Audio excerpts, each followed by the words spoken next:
Welcome to astrologymission.com। आज हम ये बात कर रहे हैं कि करोड़ों करोड़ों मील दूर हमारे ग्रह नक्षत्र कैसे हमको प्रभावित करते हैं।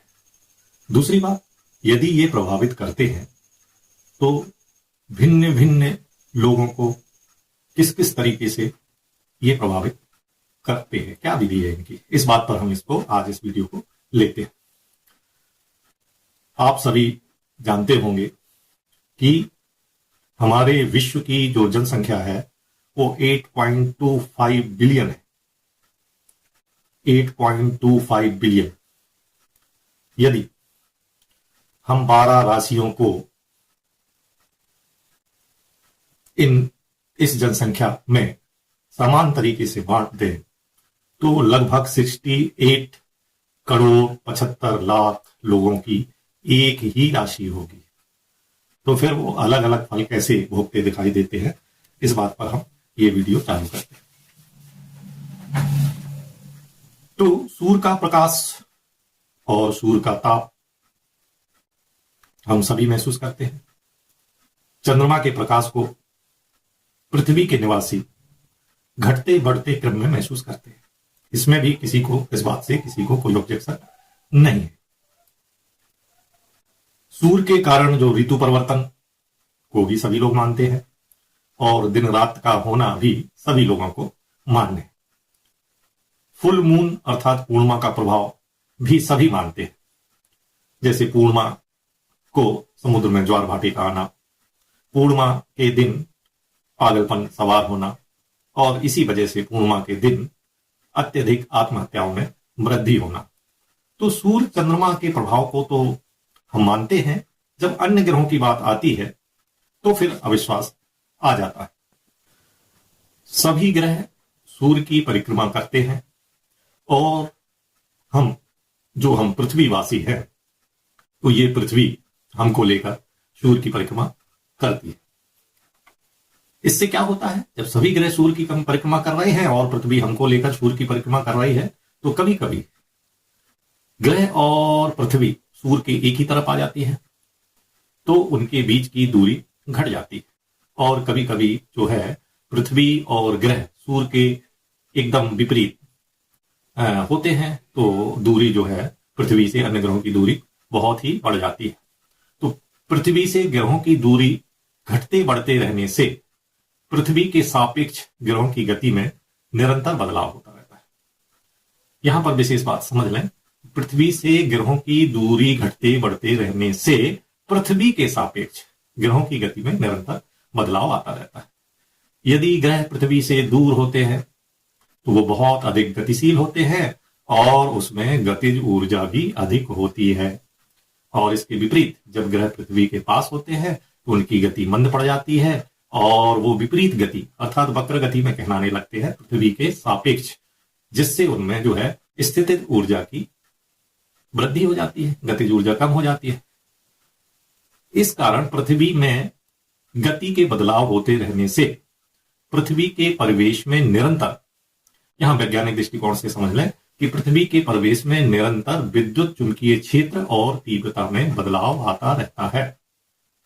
उसका कारण वही है जो पहले बताया जा चुका है कि पृथ्वी से अधिक दूरी पर रहने वाला ग्रह वो अधिक गतिशील होता है और उसकी गतिज ऊर्जा अलग होती है। इसके विपरीत जो पृथ्वी के पास ग्रह होते हैं वो ग्रह वक्री गति में होता है, उसमें ऋणात्मक ऊर्जा से वो संयुक्त होता है। और पृथ्वी से जो सम दूरी पर रहने वाले जो ग्रह में वो औसत गति होती है। एक कंडीशन और आती है।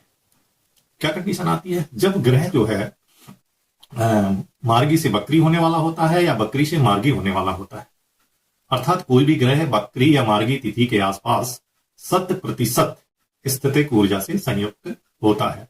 इसको हम बोलते हैं लगभग वो स्तंभित सा हो जाता है, 5 दिन वो स्तंभित रहता है। गतिज ऊर्जा से संयुक्त जातक, यदि जातक के ऊपर गतिज ऊर्जा का प्रभाव है तो उस काल में वो व्यक्ति बहुत ही सहज और सुखद परिस्थितियों के बीच से गुजरता है। उसके ऊपर कोई भी जवाबदेही नहीं होती। उसको जो लोग बाग हैं बहुत ही भाग्यशाली कहते हैं। इस प्रकार का जातक जो है अधिकार को समझता है और उसको कर्तव्य से कोई मतलब नहीं होता है, मतलब उसकी कोई जिम्मेवारी नहीं होती। लेकिन यदि व्यक्ति के ऊपर ऋणात्मक ऊर्जा का प्रभाव है तो उस समय में जातक जो है व्यक्ति कठिन परिस्थितियों से बीच से गुजरता है और समाज में वो दैन्य हो जाता है। अधिकांश समय वो किम कर्तव्य विमूढ़, उसको समझ में नहीं आता मैं क्या करूं, ऐसी उसकी स्थिति हो जाती है। लेकिन इसके बावजूद भी स्थितिज ऊर्जा के प्रभाव वाला जातक निरंतर काम करता रहता है और फल की चिंता नहीं करता है। वो समन्वयवादी हो जाते हैं, सुख और आराम की चिंता किए बगैर वो अपना काम करते हैं, उनकी दृष्टि व्यापक हो जाती है। चंद्रमा का प्रभाव अपन जान चुके हैं, लेकिन जब सूर्य चंद्रमा का कोणीय अंतर जब 30 डिग्री का होता है तो हम चंद्रमा के छठवें भाग को देख पाते हैं, और जब सूर्य चंद्रमा का कोणीय अंतर 90 डिग्री का होता है तो हम चंद्रमा का 50% भाग देख पाते हैं, और जब सूर्य चंद्रमा का कोणीय अंतर 180 डिग्री का होता है तो हम चंद्रमा के 100% भाग को देख पाते हैं। इसका अर्थ क्या हुआ कि सूर्य चंद्रमा की ज्यों-ज्यों दूरी बढ़ती है उसके प्रकाशवान भाग की उसी अनुपात में बढ़ोतरी होती जाती है। अर्थात चंद्रमा सूर्य से जितनी कोणीय दूरी बनाएगा उतना उसमें और प्रकाश होता जाएगा, प्रकाशवान हो जाएगा। जबकि इसके विपरीत जो शेष ग्रह हैं, यदि वो सूर्य से दूर जा रहे हैं तो वो वक्र गति में हो जाते हैं, वो स्थितिक ऊर्जा से संयुक्त हो जाते हैं। जबकि चंद्रमा के अतिरिक्त जो बाकी ग्रह हैं, यदि वो सूर्य के नजदीक आते हैं या वो उससे युति करते हैं तो उनकी गति सर्वाधिक होती है और वो गतिज ऊर्जा से भर जाते हैं। तो अन्य ग्रहों में उल्टा है कि जब वो सूर्य के पास आए या युति करें तो वो उनकी गति बढ़ जाती है और गतिज ऊर्जा से वो ज्यादा संयुक्त हो जाते हैं। जबकि यदि वो सूर्य से दूर जाएंगे तो वो वक्री गति कहलाएंगे और वो स्थितिक ऊर्जा से संयुक्त हो जाएंगे। ग्रहों की गति के बदलाव से पृथ्वी के परिवेश में निरंतर विद्युत चुंबकीय क्षेत्र और उसकी तीव्रता में बदलाव हो जाता है, जैसा कि आपको पहले बताया गया है। दूरी से, पृथ्वी से ग्रहों की दूरी हो या पृथ्वी से ग्रहों की नजदीकी हो, ये इस कारण जो है भिन्न भिन्न प्रकार की शक्ति तरंगें उत्पन्न होती रहती हैं। यदि ग्रह अधिक गतिशील है तो उनमें गतिज ऊर्जा अधिक होती है, और यदि वो कम गतिशील हैं या वो वक्री हैं तो उसमें ऋणात्मक ऊर्जा होती है। इस कारण जो है किसी भी व्यक्ति के जीवन में सफलता, असफलता, सुख दुख, घटते बढ़ते मनोबल तथा व्यक्ति के स्तर को जीवन के विभिन्न भागों में देखा जाता है। किसी विशेष उम्र में जातक की मनी स्थिति, उसके कार्यक्रम और समस्त परिवेश को कुंडली के माध्यम से आसानी से समझा जा सकता है। सूर्य की चंद्रमा की जैसे जैसे दूरी बढ़ती है उसका प्रकाश भाग बढ़ता जाता है उसी अनुपात में।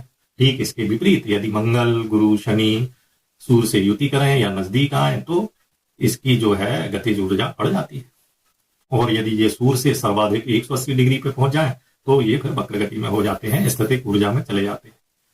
सूर्य से कोणीय दूरी बढ़ने से जो है स्थितिक ऊर्जा से अन्य ग्रह, और सूर्य से जो है कोणीय दूरी घटने से जो है उसमें गतिज ऊर्जा की वृद्धि हो जाती है। अब यहां विशेष बात आती है कि सूर्य से ग्रहों की कोणीय दूरी को समझने के लिए हम क्या करें, एक बात। दूसरी बात यह है कि किस तरह से ये जो ग्रह हैं हमारे अलग अलग जातक को अलग अलग तरीकों से कैसे प्रभावित कर पाते हैं। आइए हम इस बात को देखते हैं। ग्रहों की स्थितिज ऊर्जा, गतिज ऊर्जा का प्रभाव किसी भी व्यक्ति पर भिन्न भिन्न प्रकार से पड़ता है। हजारों प्रकार की कुंडलियों में ग्रहों के इस भिन्न प्रभाव को महसूस किया जा सकता है। इसकी क्या विधि है, क्या गणना है, क्या तरीका है, तो किसी भी व्यक्ति के जन्म काल में सभी ग्रहों की गति और स्थिति भिन्न भिन्न तरह की होती है तथा उसके लग्न से सूर्य की कोणीय दूरी उस समय के जातक को विश्व के सभी मनुष्यों से भिन्न बनाती है।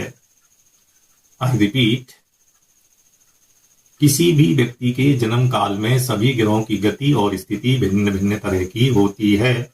उसके लगने से सूर्य की कोणीय दूरी उस समय के जातक को विश्व के सभी मनुष्यों से भिन्न भिन्न बनाती है। हम अभी एक और वीडियो आपके लिए प्रस्तुत करेंगे और उसमें ये बताएंगे कि विश्व में एक ब्रह्मांड का जितना समय है, ब्रह्मांड बनने से लेके ब्रह्मांड खत्म होने तक, ब्रह्मांड की सारी आयु में जितने भी जीव पैदा होंगे उन सब की कुंडली एक दूसरे से क्यों नहीं मिलती। ये एक पूरा वीडियो सीधे आपको देखने के लिए मिलेगा और वही बात इसमें बताई गई है कि किसी भी व्यक्ति के जन्म काल में सभी ग्रहों की गति और स्थिति भिन्न भिन्न तरह की होती है तथा उसके लगने से सूर्य की कोणीय दूरी उस समय के जातक को विश्व के सभी मनुष्यों से अलग बनाती है, भिन्न बनाती है, और यह भिन्न एक बीज की तरह होता है। हर व्यक्ति बदले हुए कोण से ब्रह्म की प्रतिछाया या प्रतीक हो जाता है, क्योंकि वो बीज रूप होता है। ग्रह इस शरीर ब्रह्म में ग्रंथि के रूप में होते हैं। जितने ग्रह हैं वो इस मानव पिंड में भी ग्रंथि के रूप में होते हैं। समय समय पर वो अपना प्रभाव प्रस्तुत करते हैं। तो हमें क्या देखना है कुंडली में कि अलग अलग प्रभाव पड़ता है। इसको समझने के लिए हमको जातक की लग्न देखना है और हमको जातक का सूर्य देखना है और लग्न से सूर्य की कोणीय दूरी देखना है। इसके लिए जो है जन्म कुंडली में सूर्य के स्थान और लग्न के स्थान को देखना चाहिए। दोनों के बीच डिग्री और मिनट में अंतर की हम गणना करें। यदि सूर्य लग्न के बाद आता है तो अंतर सकारात्मक होता है, धनात्मक होता है, और यदि लग्न से सूर्य पहले आता है तो ऋणात्मक होता है।